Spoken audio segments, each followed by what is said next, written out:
I like them French fried potatoes. Hey guys, how are you tonight? Bruce coming at you in my shop. Kind of bored tonight. I got worked all day. Got a lot done. I got a lot done today. But my wife went yesterday and she got her booster shot vaccination. And it's her second one. The first time she got it, she was not feeling so well. This time she's really not feeling so well. So she's upstairs and I'm bored. So I was thinking about, well, let's make a quick video, see if it's going to work. If it's going to work, I'll upload it. If not, then, well, you'll never see it. But obviously, if you're seeing it, I uploaded it. Think about what can I do that's different. I don't have any resin projects at the moment. My next resin project is going to be, I know this is gross, but my next resin project is going to be repairing or building some Halloween dentures. I mentioned that in my last resin video. But today I want to talk about you guys. And I know a few months back I did a rant video about a crazy eBay person that messed with me and threatened my house and all the other stuff. And, well, I had a guy. This is another story about an eBay transaction that could have gone wrong. I'm going to let you guys judge whether it went wrong or not. I'll tell you what happened. Around Christmas time, Christmas week, I was really, really busy. Making all kinds of stuff, which you can imagine, people trying to get the last minute gifts and everything like that. Guy ordered two items, two cardboard play sets that I make, which I did a video on the cardboard play sets too, but he ordered two of them. Okay, no problem, made them. Sent him out with a whole other ton of stuff that I made that week. And then a couple days later, I wake up, this is the day before yesterday, approximately. And I wake up and I look on my eBay and it's here in front of me. I was going to put it right here, but then I realized there's personal information on here, and that's against YouTube rules, and it's also just not right to do. But anyway, so I wake up and I see I've got two pieces of negative feedback. And I look at it, and the first one said, negative feedback, person's name and everything. This is one of my cardboard play sets, which I've made dozens of these for people when I usually don't have problems. When I do have problems, I've always taken care of it, so it's never really been a big problem. And he just wrote a long email. Maybe I'm not even going to read it. Just not blah, blah, blah. Not happy with the quality for the price. It's one of my cheapest items. Hope some restitution will take place. I bought this with another set to get a discount. Well, I never offered him a discount. Shipping, I did talk to the guy about combining shipping. I know that's totally a Cliff's Notes. He didn't threaten me or anything like that, but just to wake up and see negative feedback right away. I believe that if you have a problem with the buyer, send him a message. Give him a chance to make it better, because I'm the guy that will make it better if I can. So I saw that, and that's the first thing I saw. And I'm like, okay, it's still really not that bad. Negative feedback, it happens once in a while. I wish it didn't. And then you have to bear with me for a second. And the second piece of negative feedback I saw, too, I didn't realize this from the same person. This is the same transaction, but it was two items. That's not it. See, I never script this stuff, so you're going to have to bear with me. If it would just work. There it is. Click. At least I got pretty speedy internet. Okay, the second piece of feedback, it still doesn't say anything bad. Just says, I want a refund in the negative feedback. We'll share pictures if I have to. Well, that's in the feedback, not a message to me. So I'm like, I wish you would have talked. My first thought is, I wish this guy would have talked to me first. Now, those were two feedbacks. So I go into my messages, and let's find it here. My old eyes don't work as fast as they used to. And I'm going to give you the Cliff's Notes, and I'm not going to put this up. I know receipts and everything like that, but this isn't really one of those cases, and you'll find out why here in a minute. Okay, so I open up my messages, and first message is from him. Hello, I'm not happy with these orders. I feel deceived. Your pictures do not match the actual product. In reality, it looks like a cheap cheap set of corrugated cardboard. Okay, now, the cardboard play sets that I make flat out say cardboard play sets. They are designed of the 1979 Star Wars line. Which were made out of corrugated cardboard. All I'm going to say at this point. The folds are way too thick to match the slits. I do include instructions. They're designed that way on purpose. You got to pinch them together, put them through the slit, and let them go. That way they hold themselves. much more durable if you understand. So it just goes on and on and on. He said I was also supposed to get a discount on second order. Combined shipping, yes, but there was no discount discussed. I had to double check my emails to make sure, because if I made a mistake, I want to make it right. And combined shipping. What can you do now to make this right? And if necessary, a full refund. Please contact me about my refund. Okay. Now, because he already put negative feedback up there, I don't give refunds. I will. It's touchy. Like, I try to make it right for people. If I do send something out, let's say they break it, which in this case he damaged it pretty bad. He used tape to put it back together instead of calling me. In my instruction sheet with everything I send out, it says right there, please, if you have any problems, don't hesitate. I give them my phone number and my email. I don't mind if they call me. I have a business phone set up for that. I can ignore it if I, start getting guys like the last guy. This guy still, bear with me, I'm not bad-mouthing the guy yet. Or will I? You never know. So, anyway, he didn't do any of that. He put it together himself and messed it up. But the thing is that you left the feedback first, and then you asked me for the refund or asked me for help. All he had to do was ask me for help. So that was my point on that. And that was with both sets. There was another email on the other product, same thing. So I did clarify to him in my reply, the items sent to you were the same as the items pictured. They state they're made of cardboard, close to the original but not exact. They're a little more sturdier. If you're wondering what material I'm talking about, the particular one item is made out of corrugated cardboard, which corrugated cardboard is any box you have laying around that you're familiar with today. The original ones were corrugated cardboard, just a hair thinner, but still was corrugated cardboard. I think he might have had a little miscommunication on that. Fine, I'll explain it to him. This stated made of cardboard, and the instructions clearly state if you have any problems with assembly, please call me or email me. You, however, chose to leave negative feedback before even writing this email. Usually people have problems. I'm more than willing to help them through it, send replacements, whatever it takes. But since you never tried to contact me with questions concerning the assembly and decided to destroy the product yourself, I'll point out that as it states in the ad, handmade items are non-refundable, and I cannot accept a return. I can't. You already left negative feedback. Why would I help you out? I have corrected the error and sent you a shipping refund. The shipping refund was on me. I was really busy that week, and I forgot to send him a shipping refund. It was about $8, $9. He was right, and I made it right on that too. I suggest before you blast someone's store and give negative feedback, you should try to contact the seller sooner. Absolutely. Absolutely. Give me a call. I'm an easygoing guy. I do have things come back once in a while. I have people that receive things damaged in the mail. They message me. I always try to make it right. Unless someone's being unreasonable, like the last guy that I did a video about. Still, no problem. Like I said, this is much better than the first video I did. So, next message from him is like, yes, I usually do ask first. Sorry for that. I should have contacted you first to see what you can do. I didn't have problems with assembly, though. The assembly simply couldn't be done with the pieces I received by anyone. And that's cool. He still could have called me. But basically, he's being nice now, and he's being civil, and this is what I appreciate. I really appreciate it. He says, he goes on to say, I can change the review. Can you please discount a little more for this item? He wanted a partial refund. Totally cool with that. I could have sent him new pieces too.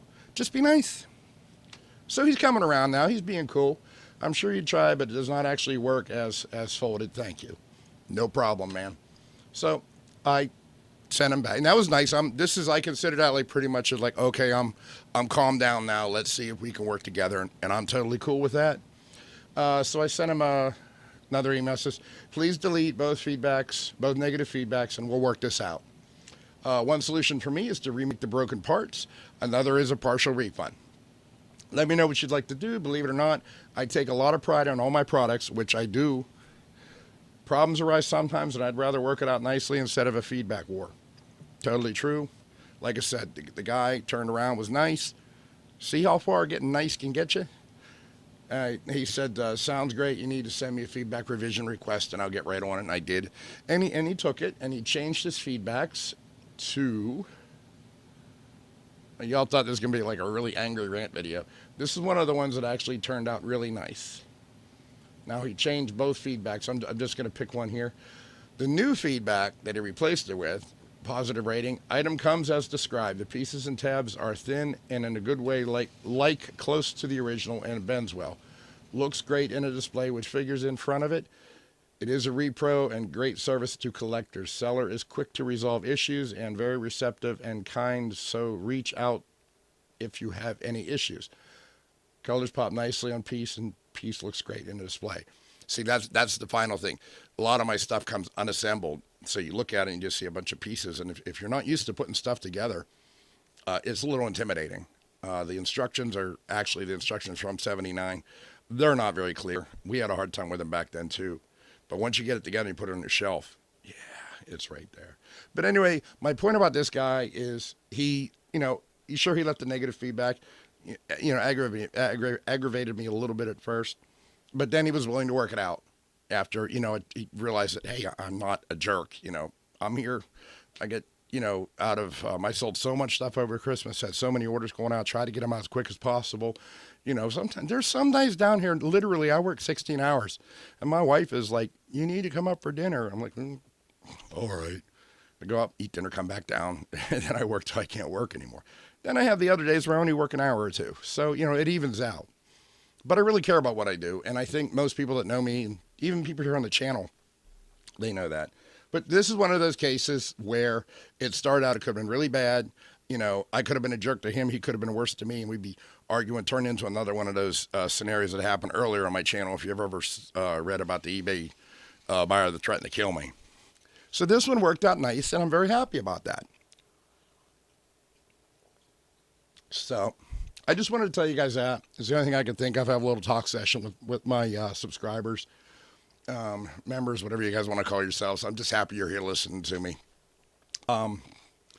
I have an idea, and I'm thinking about doing this once a month. What just happened? Okay, my computer's being weird. I always make an effort to answer all of my messages on the YouTube channel, comments and stuff that y'all leave for videos. I appreciate all of them.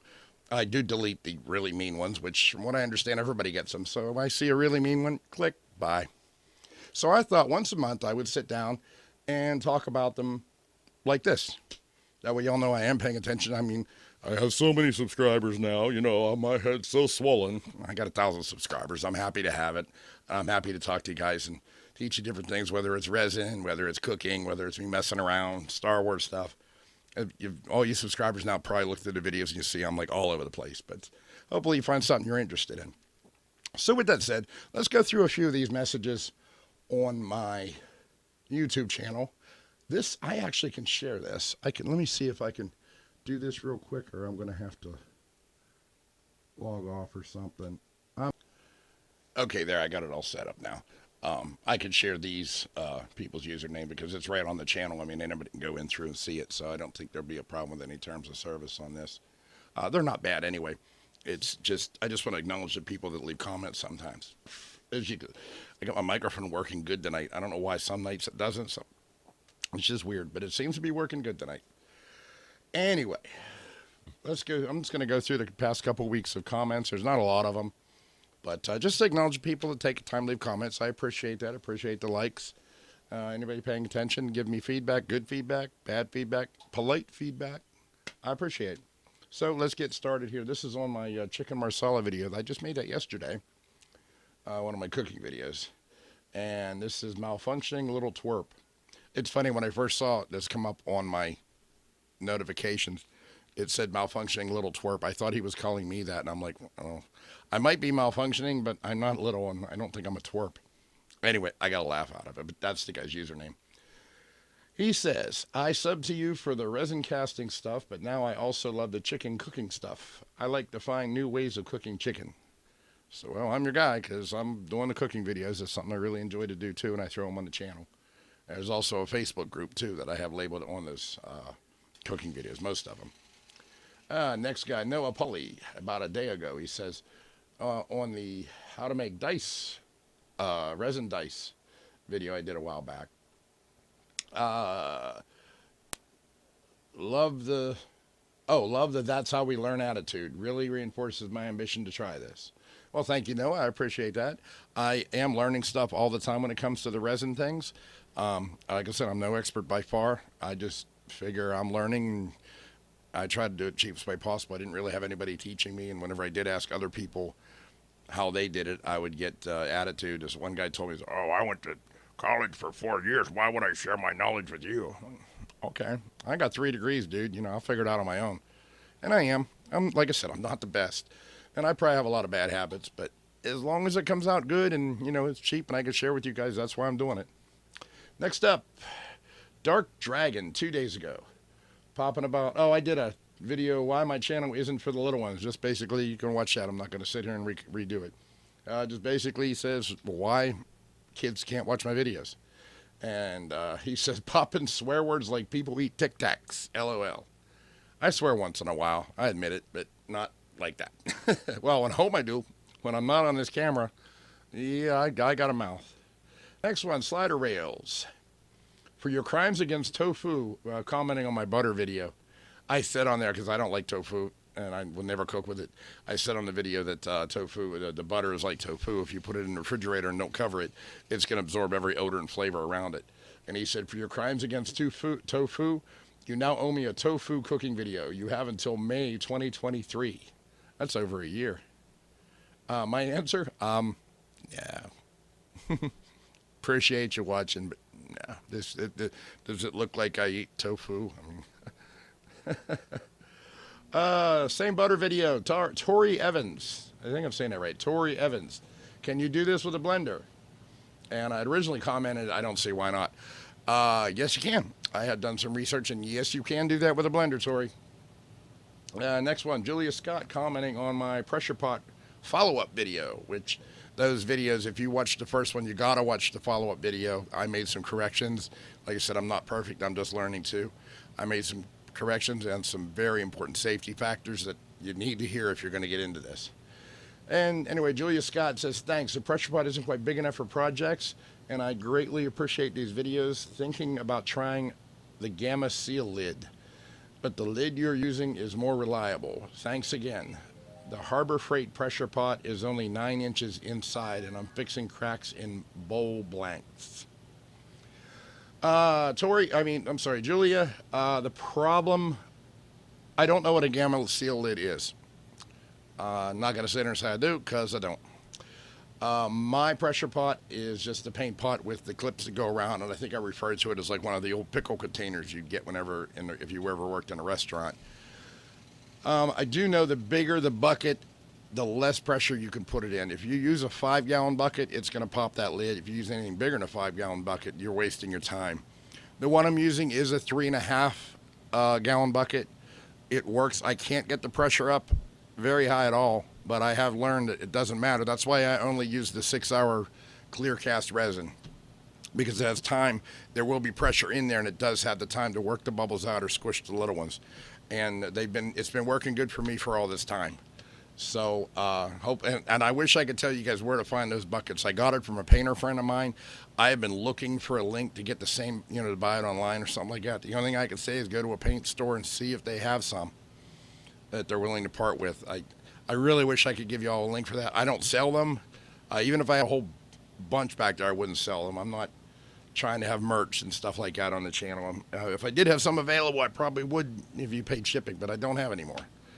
So Julia Scott, once again, on the original video of Pressure Pod, Julie, she says, thanks for sharing. You're quite welcome. Leah Wilson commented on the Pressure Pod video, the follow-up video. Do you think this would work with a Tupperware container with a snap lid and a gasket? Thank you. No, as I said, you have to have a pretty rigid container to use. Those Tupperware containers, I know what you're talking about. They got the things that click down over the edge and they keep your food safe. I don't think you could get enough pressure in that for it to work. I really don't see how that would work. It would pop off almost immediately, I would think. Why is my mouse not working? My mouse doesn't like me anymore. There it is. Okay, that was Leah Wilson. Kayla Ham, 11 days ago. Thank you, and this is the pressure pot video again. Why am I having a hard time saying pressure pot video? Pressure pot video. Maybe my Mr. Rogers shirt actually got My Mr. Rogers sweater actually got too tight this year because since I've been getting bigger, it's been getting smaller. Anyway, Kayla says, thank you so much for this. I just started working with resin, and the price of pressure pots and vacuum chambers really got me down. This is helpful. Thank you. Well, thank you, and I hope it works for you. But like I said, the pressure pot thing is, I put it up there for people that are just beginning so they can see if they like it. If you like it, then you might want to invest in the Harbor Freight pressure pot and do it the right way. Because, there are some dangers in using that. But for just starting out and seeing if you like the hobby, give it a try, but be safe about it. Watch the follow-up video. Can't stress that enough. Next one, Nathan Reese. He's commenting on the how to use the reusable molding compound. Hey, thanks for taking the time to make these vids. Great work, fantastic advice, tips, and a pleasure to watch. Much appreciated. Well, thank you, Nathan. I appreciate you. No questions there. He just wanted to say something nice, and I appreciate that. It's good to hear nice things. Next one is on the how to make the reusable molding compound at home. M. Sarek, S-A-R-E-K. I hope I'm pronouncing that right. You guys can see my cursor. Okay. So this process derives from applied makeup effects in theater film as an alternative to latex. As a former chef, get some sorbitol and sub it for either part of the glycerin or water. Okay. My reply was, if you're referring to liquid latex for makeup and also certain types of molding methods, then no, not at all. It's nothing like liquid latex at all. If you put this on your skin as makeup, if you try to do one of those hand things in the bucket, you're going to burn yourself. It's because when it's molten, it's hot. It is a cheaper reusable substitute for silicone molds. If you use this as you would liquid latex, then yeah, you would get burned. Also, sorbitol wouldn't work. It wouldn't have a reaction with the resin. It would have a reaction with the resin poured into the mold. Haven't tested it, but I'm pretty sure it would. It's definitely not the same, so I wouldn't advise doing it. Next video was, the one live stream I actually did. And I need ideas for live stream, so if you want to put in the comments ideas for live stream, I'm all game. I'm game for it. My resin projects, I realize it just takes too long to do a live stream. I don't want to do a 4 or 5 hour live stream with a lot of drying wait time. But maybe this would be a good idea for a live stream. Get some people in here in the chat and we can go over these. Anyway, American Patriot Esquire, 2 weeks ago. I need one of those puppets. I do a okay Carl voice. I'd like to see your Carl voice, man. Do a video and send it to me. I'd like to check that out. Yeah, I do the puppet Carl once in a while when the mood strikes me. It's a whole saga if you haven't watched it. It's Carl started out in my basement with me when I first started. Whenever I quit my normal job a couple years ago, retired. I got bored and I just started doing some Carl videos, and then I would dress up like him and be human, and I would do Carl. Ought not do that. He just a boy. All right, then. I like them French fried potatoes. And there was a whole, I'm imagining applause. Okay, yeah, right. I did a whole thing with that, and then I got sick of dressing up like him, so I had this big deal. I turned him into a puppet, and I don't have him sitting here. He's in the other room. I should have brought him in as a guest star tonight, but he's in the other room, so... check it out if you're into that stuff. It's another weird thing I do. There's a playlist somewhere on my YouTube page. But yeah, I'd like to see you do your Carl, man. That'd be great. Here's another. Speaking of Carl, this was me when I was learning how to use green screen and double tracks. I've been a DJ before too, so I know how to do sound. But I did a double track, and it's a song called Four Chords. If you've ever heard it, it got me a copyright strike or copyright. What's the one that doesn't hurt your channel? Copyright strike hurts your channel. Copyright claim. It was a copyright claim, which they said it was no big deal. But we were doing 4 chords on the piano, and it was a 2-track piano, and it was me with a green screen and also Carl. And he says, fantastic. Dueling banjos on piano would be awesome. You read my mind. I might do that. I just saw this comment tonight. I think it'd be cool. I might do that in the future, just for the hell of it. What are we at now? We're up to 2 weeks. I'm going to quit after 2 weeks because this video is taking too long. American Patriot Esquire again. Oh, yeah, I forgot about that video. Carl played the Cotton Fugue. on the keyboard one night, and it's a green screen double track too. But it actually came out pretty good. The video quality's not that great, but you get the gist of it. I think, yeah, that's the one that I completely forgot to record Carl's voice, and he's sitting there talking, and I wasn't going to do it for a second time. But he liked it, so I appreciate that. Thank you, American Patriot Esquire. Another comment. We're going to see. He's been watching the Carl videos. All right, American Patriot Esquire. I appreciate that. We go over that. Oh, there's another one from him. How to fix vintage Star Wars toy motors. That was a video I did fixing the little motors inside a Star Wars toy. The majority of my members aren't going to get that, but awesome video. I've been looking to buy a vintage Sandcrawler.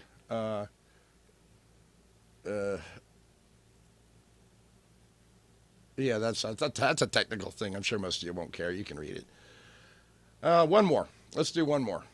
Tip about my reusable molding compound that I wanted to share. And Rec80 says, thanks to this tip, I noticed the material was more softer on a test mold I made. I tore apart, which means I have to make my mold thicker for the parts I was working on. Haven't poured resin with it yet. I was wondering if you know if it will be compatible with Aluminite Amazing Clear Cast resin, or should I go with another brand? I know sometimes the Aluminite can get hot, but not as their white or tan resins do. Thanks again for sharing these videos. I appreciate you. And I also replied, the clear cast only, and my reusable. It's the only thing that's worked for me. Some people have asked me before about wax, if you can put wax in those molds. I would say no, but then another guy I was talking to said if you freeze the mold and then pour your hot wax in there, it works. I haven't tried that. I don't endorse it yet. I don't work with candles and wax, so I really don't know. So if anybody tries that, let me know. And this just goes on and on and on. I wanted to stop and show some appreciation for some of the people that have taken the time to comment and give some suggestions and stuff like that. I deleted all the haters' comments. There was a few. For some reason, people don't like to share information whenever you ask them, or they don't like when you share information if you're an artist, or, well, whatever what I'm doing is called. I'm missing part of me there. Well, we're just going to finish, I guess. We'll keep it casual. Anyway, guys, I appreciate you guys being on channel. I appreciate you taking the time. If you haven't joined yet, like, subscribe, and share. Try to get some more people in here, people that might be interested in what we're trying to do. I'm always open for suggestions. You can find me on Facebook. The cooking part of it, I actually have a Facebook group for that. It's called Former Fat Guy in a Tiny Kitchen. Former Fat Guy in a Tiny Kitchen. And there's a whole story behind that. I know I'm fat now, but whenever I was over 300 pounds, I dropped down to 187. That's when I renamed it. And now I'm about 225 right now. So it might have to go back to fat guy in the tiny kitchen, because I don't mind being fat. I like food. All right, guys, you take care. Have a good night, and like and comment. Let me know what else you'd like me to do, what else you'd like to see. If it's something I'm into, we can diversify the channel and make it a little more interesting. Thanks again, guys. Have a good night. Mr. Bruce is being weird again. All right, then. It's just Bruce, he don't bite. Hello.